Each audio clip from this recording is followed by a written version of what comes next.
Kementerian Perhubungan baru-baru ini mengucurkan dana 1 triliun rupiah khusus untuk kawasan Danau Toba. Dana tersebut digunakan khususnya untuk pembenahan dermaga, jadi salah satu fokus utama. Kapal, bus hingga bandara wisata juga terus dikebut pembangunan. Transportasi air menjadi fokus utama, karena itu mendukung pengembangan pariwisata.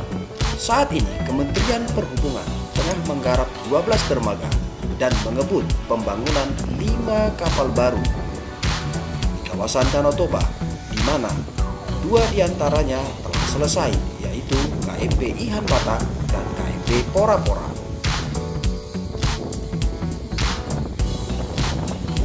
Bukan hanya pembangunan dermaga, Kementerian Perhubungan juga fokus pada pembangunan transportasi kapal. Misalnya, kapal feri pariwisata yang bisa mengangkut hingga 500 penumpang. Selain itu, juga pembenahan bus pariwisata untuk transportasi darat, sehingga kemudahan hilir mudik dari satu tempat ke tempat lain dan merasakan Danau Toba jadi pariwisata yang tidak ada duanya di dunia. Hal ini adalah komitmen yang tidak main-main dari Presiden. Sama halnya dengan PT Dok Bahari Nusantara yang memenangkan tender pengerjaan kapal motor penyeberangan atau KMP Roro yang ketiga, yang saat ini kondisinya sudah tahap pengerjaan 85%. Perusahaan yang berpusat di Cirebon ini sebelumnya sukses menyelesaikan KMP Ihan Batak dan KMP Pora Pora yang telah berlayar di perairan Danau Toba. Seperti KMP sebelumnya, pengerjaan tersebut dikerjakan di galangan kapal Pantai Pasir Putih, Kecamatan Porsea, Kabupaten Toba, Provinsi Sumatera Utara. Lokasi ini telah ditetapkan sebagai galangan kapal untuk mendukung pariwisata Danau Toba. Kapal ketiga ini lebih kecil dari kapal pertama dan kedua sesuai dengan permintaan. Sementara itu, kapal keempat dan kelima yang ukurannya lebih kecil lagi dari kapal pertama, kedua, ketiga, yang pengerjaannya juga sekaligus bersamaan dengan kapal ketiga. Nantinya kapal ketiga ini akan berfungsi sebagai kapal penyeberangan seperti kapal terdahulu KMP Ihan Batak dan KMP Pora Pora.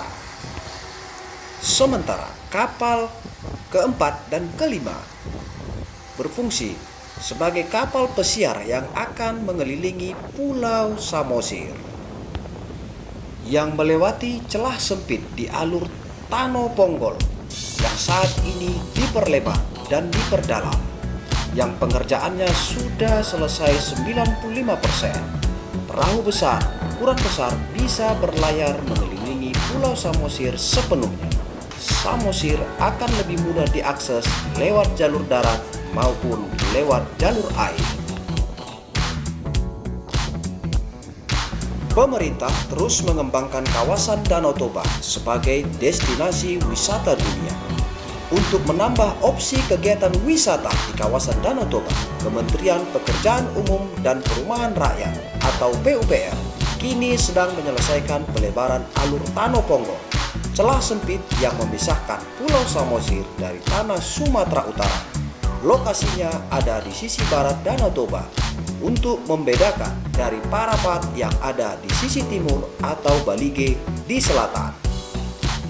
Alur Tano Ponggol dulunya berupa selat sempit dan dangkal. Sejak dari era kolonial, selat alamiah ini telah berulang kali dinormalisasi akibat pendangkalan. Terakhir, ia hanya berupa kanal selebar 25 meter dengan kedalaman tidak lebih dari 3 meter, panjangnya sekitar 1.200 meter. Melalui kanal ini, massa air dari sisi barat Danau Toba saling berpaut dengan air dari sisi timurnya. Namun belakangan, kanal itu makin dangkal. Proyek pelebaran alur Tano Ponggol sudah dimulai sejak 2018. Kanal sempit ini menjadi 80 meter lebarnya dan kedalaman rata-rata 8 meter. Tepi kanal diperkuat dengan tanggul dari lempengan besi. Kelak di sisi tanggul akan dibangun pedestrian untuk wisata. Untuk tahun 2020, Kementerian PUPR mengalokasikan anggaran 1,3 triliun untuk berbagai sarana guna mendukung kawasan wisata Danau Toba. Di antaranya adalah pembangunan 3 kapal yang akan menjadi armada tambahan baru untuk kawasan Danau Toba sebagai transportasi air. Penyelesaian kanal alur Tano Ponggol itu membuat gagasan kapal pesiar berkeliling Danau Toba lebih mendekati kenyataan. Pelabuhannya bisa dibangun di mana saja, di Balige, Parapat, atau tempat lainnya. Dengan kapal pesiar itu, pantai-pantai Danau Toba yang landai atau yang curam bisa dinikmati sekaligus atau melakukan kunjungan menyeberang ke Samosir.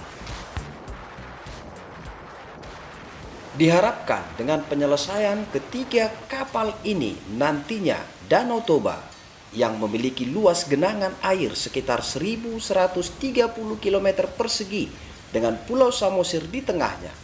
Luas Pulau Samosir ialah 630 km, sedikit di bawah DKI yang sekitar 650 km persegi. Bagian sisi panjang Samosir sekitar 55 km dapat dikelilingi dengan berlayar melalui kapal pesiar yang akan selesai pembangunannya ini diharapkan pada bulan November 2020 ini. Serta dengan harapan dengan menggunakan kapal pesiar ini untuk mengelilingi Danau Toba dapat ditempuh selama 6 atau 7 jam dengan menggunakan kapal pesiar yang berkecepatan sedang. Bila kapal pesiar ini selesai, diharapkan pengunjung bisa melihat hamparan indah Danau Toba dari arah sebaliknya. Bukit Holbung di Desa Janji Marhatan menjanjikan lokasi ketinggian yang memungkinkan pengunjung bisa menikmati panorama danau dengan sudut pandang yang lebih luas. Samosir menyajikan beragam objek wisata alam, budaya, seni, kuliner, dan tempat belanja.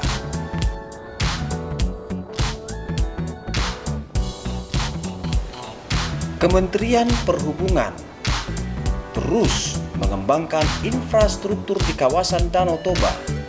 Hal ini bertujuan untuk mendukung kawasan strategis pariwisata nasional di Danau Toba. Kementerian Perhubungan pun menargetkan pengembangan sarana dan prasarana transportasi di Danau Toba akan rampung pada 2020. Pembangunan 5 kapal besar untuk melayani angkutan penyeberangan di Danau Toba. Satu diantaranya yaitu kapal motor Ihan Batak dan satu lagi kapal motor Pora-Pora yang sudah beroperasi.